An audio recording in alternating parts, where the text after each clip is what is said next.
pa oras kabalen, kaya tabing mabilog na persaning GNN TV 44 Pampanga, pagyela rin makapanahon at lokal na istoryang dapat yung abalo, kapamilataning garantisado, kumpleto ang pumalansing informasyon. Moreni po rin balita may kalat yan ng Webis, February 27, 2025. Yaku po'y Benny Ginto at iti ing News Force Pampanga. Meto nga kandidato mo ing may kapunta king Unity Walk king Siyudad Mabalacat. Makanyan man, may katagal na naman grupo ng re-electionist Mayor Chris Garbo king Peace Covenant signing. Ining report. Inagunla king Gewang Peace Covenant king Siyudad ng Mabalacat reng grupo ng re-electionist Mayor Chris Garbo at Vice Mayoralty candidate Winwin Garbo king San Rafael Arcangel Parish king Barangay Mabiga. Kaya be kareng pinirma king Pami Kasundo, reng kakandidato para konsehala dina Noel Castro, Engineer Rox Peña, Ralph Basti David, Totong Menjola, Doc Kokoy Tiglao, Carl Dizon, Elmer Calaguas, Jerry Magsino at Benji Pangan.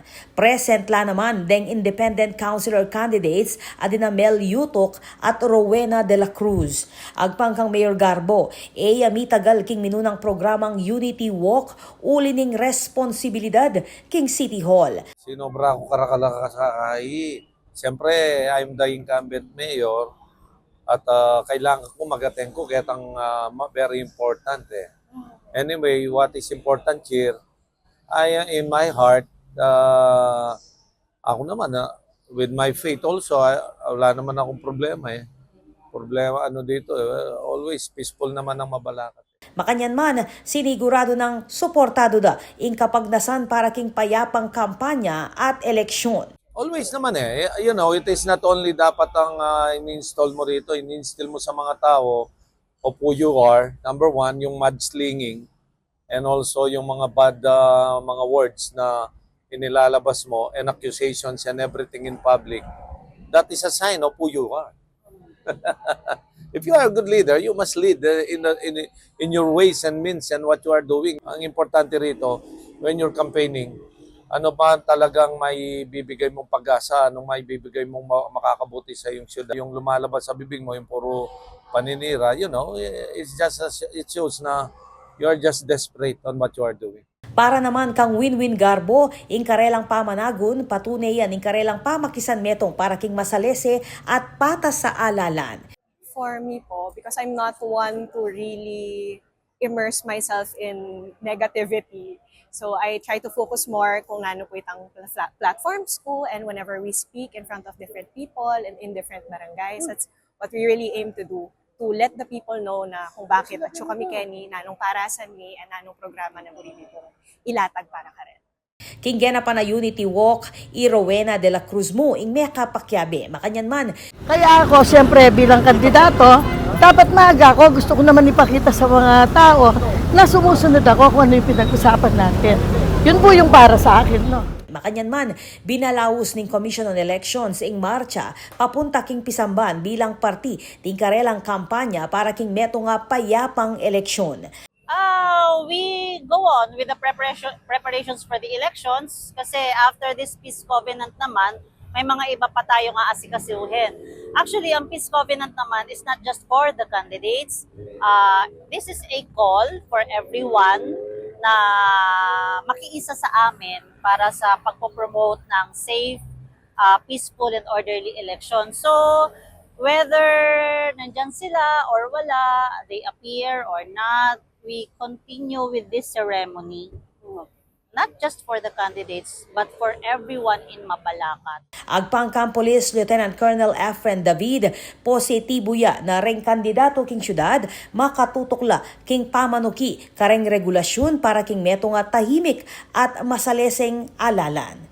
Ako po, Patricia Mamangon para king News Force Pampanga.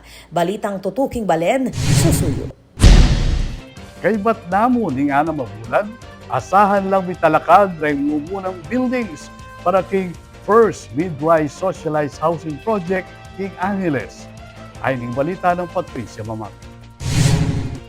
Neto nga paninap ing mipal tutu para kang Mayor Carmelo Pogi Lazatin Jr. ing makapamye disenti at murang pabale para kareng Angileños. Iti katukining groundbreaking ceremonies para king programang Pambansang Pabahay para sa Pilipino o 4PH. Kete king barangay meaning ngening Webis, February 27. Iti parti niya kanuning maluwat ng advokasya ng karelang pamilya karas king pamagserbisyo king syudad. Dito po nakilala ang pamilya namin. Mula po kay Apong Peleng, siya po yung nag-umpisa, kaya po meron tayong Barangay Kapaya. At ang tatay ko naman po, tinayo nila yung Lupaho noon. Siya ho yung, dyan ho siya nag-umpisa, yung sa Lupaho, at nakapamigay ho sila ng napakadaming housing, na mahigit po 20,000 na pabahay sa ating mga kababayan. Kaya ako naman po, sumunod lang sa mga yapak ng aking lolo at ng aking tatay. Kaya tuwang-tuwa po ako ngayon na sa wakas, mauumpisahan na po ang ating pabahay. Isa po sa mga binilin sa akin ng aking ama na ang mga Angileños dapat daw may sarili-sarili silang bahay sa syudad ng Angeles. At wala ho tayo dapat iniiwan sa ating mga kababayan sa syudad ng Angeles. Itiya ing mumunang mid-rise socialized housing project king syudad ng Angeles. Ang usapan po namin, humihingi po silang 6 months to 8 months na matapos po yung mga unang 1 o 2 building po ang tatapusin nila. 10 building po kasi ang gagawin nila dito. No? Ito pong mga building na to ready for occupancy within 6 to 8 months. Ing proyekto, mabubuuya kingapulong 6-story building. Aating kabilugang 2,450 units para kareng kwalipikadong benepisyaryo. Kawani kareng housing units, kompleto yan naman kanuiti kareng car parking slots, motorcycle parking spaces, palengke, clubhouse, apong transport terminal, bang siguraduhan na magiyang self-sustaining community iti. Ang Pag-ibig po siya po ang nagka-qualify po kung sino po ang pwedeng tumanggap ng mga kabahayan dito. Ing Department of Human Settlements and Urban Development o DSUD, ing ahensyang manibala king pamagpatupad kaniti kabang ing city government ing tumutok king listahan dareng benepisyaryo, social preparation at socio-economic profiling bang sigurado ing patas at masaleseng distribution dareng unit. Itong project po na to is directly pinag-uusapan po ni Mayor Pogi and then ni Secretary Jerry. To be honest, hindi po ako aware dito. Pero yun, syempre, yung mga documentation, lahat ginagawa namin ni Attorney Pogs. Samantala, tinagon mo naman king programa dina Pampanga 1st District Congressman Carmelo John Lazatin II, Vice Mayor Vicky Vega Cabigting, reng konsehal at barangay officials ning Angeles. Ako po, Patricia Mamangon para king News Force Pampanga. Balitang tutuking balen, susuyo. Niyayaliwang gamit para kareng bingot ing dinake ning nanay party list kareng indang mabuktot. Ay ning report. Balaos ng susulong ning nanay party list ing kapakanan dareng inda at pamilya, kapamilatan dareng miyayaliwang programa amamye direktang saup kareng mangailangan. Kapilan mo, nida king partidong baby supplies kareng mabuktot king meto nga buntis Congress bang siguraduhan na ating gustong lingap amibibye kareng bayong bait abingot. Ni ka feeding program mo naman bang labanan ning malnutrisyon kareng anak at itulak ing gustong pamamangan kareng anak. Bilang pakibat king pamangailangan para king mas malagwang access king serbisyong medikal, paralaya namang mobile clinic ing nanay party list, bang miyampang libreng check-up at konsultasyon kareng mabuktot. Inamuyot na lang first nominee Flora Bell Yatco reng inda na samantala ning serbisyong iti. Bilang representative ng nanay party list, gusto ko lang magbigay ng goodwill advocacy sa inyo bilang tumatayong pangalawang nanay, tatay. Samantala, kawani Keti, memyela namang libreng panulo at medical kits kareng mangailangan. Sinigurado ng second nominee Attorney Ananias Canlas Jr. ing balaw sa suporta ng partido kareng pamilyang Pilipino. Nakakasiguro po kayo at gusto kong ipaalam bilang isa sa mga nominee rin ng nanay party list na kabahagi po nyo kami sa inyong mga pangarap kung paano po natin huhubugin ang ating bansa para po sa isang magandang kinabukasan. Ako po, Patricia Mamangon para king News Force Pampanga. Balitang tutuking balen, susuyo. Atin pa mga paling balita king pa magbalik ni News Force.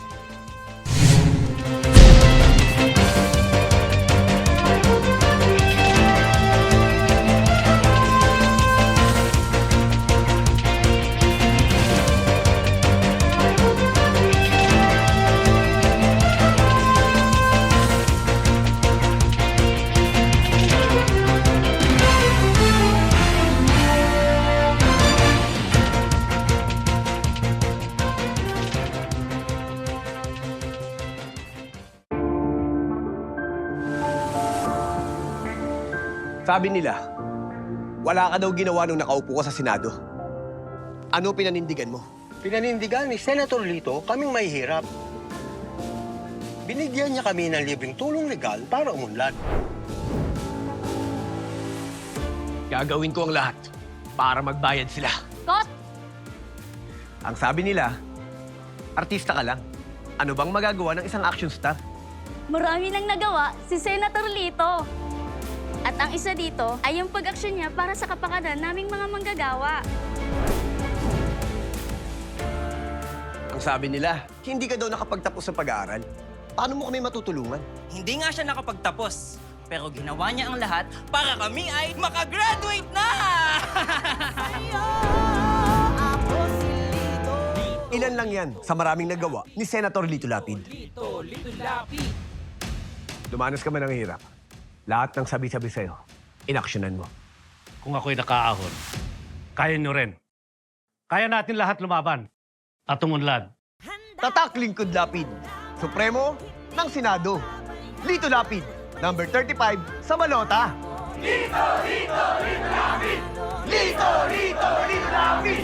Lito, Lito, Lito Lapid!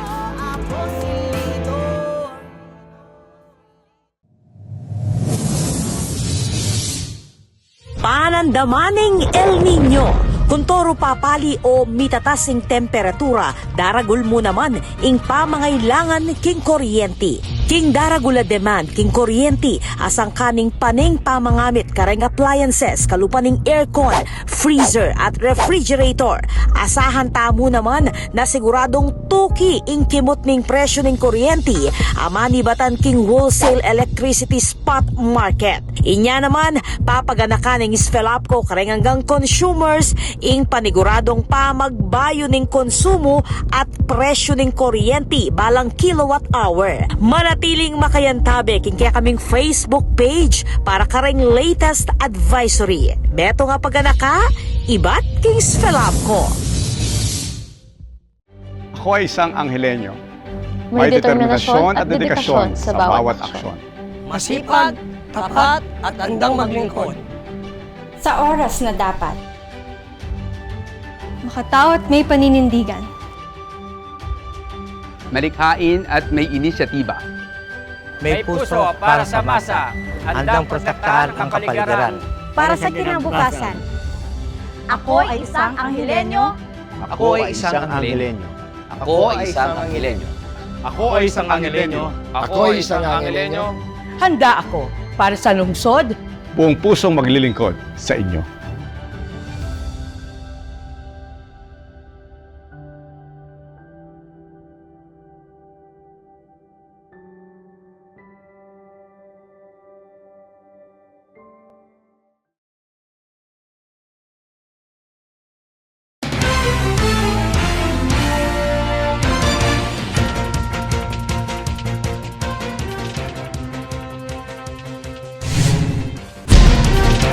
Hindi pa rin balitang dapat tamong tutukan. Miyayaliwang gamit para kareng subdivision in ginakening Federation of Homeowners Association o FEDOA, king Siyudad San Fernando. Ay ning balita ng Patricia Mamangon.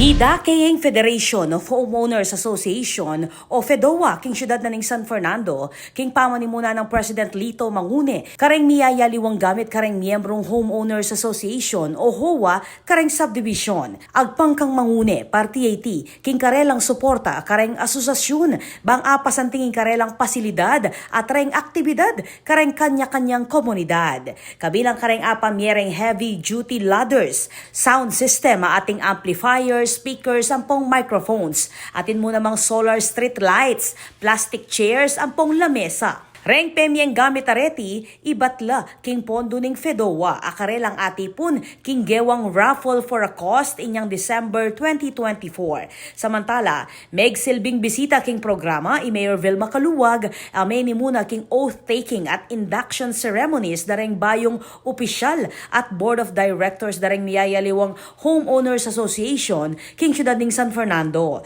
Tinago niya naman king okasyon City Councilor Reggie G. For David bilang suporta king inisyatiba ning Fedowa. Ako po, Patricia Mamangon para king News Force, Pampanga. Balitang tutuking balen, susunod.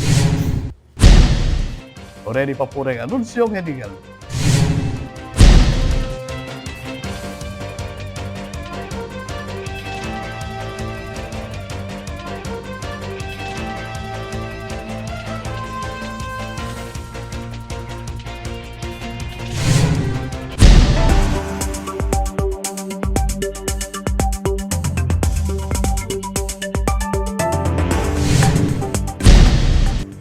Katamong pakibaluan ng dili ng panahon king lalawigan, kilom ng 24 oras.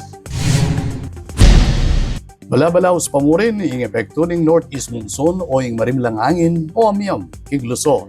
Samantalang king Visayas at Mindanao, ang epekto naman ing easterlies o mapaling hangin, ang manibatan king dagat Pasipiko, ang magdalang kalat-kalat na pamanurang. Alang na anumang low pressure area o bagyo, ang paparatang king lual at ilog ng Philippine Area of Responsibility.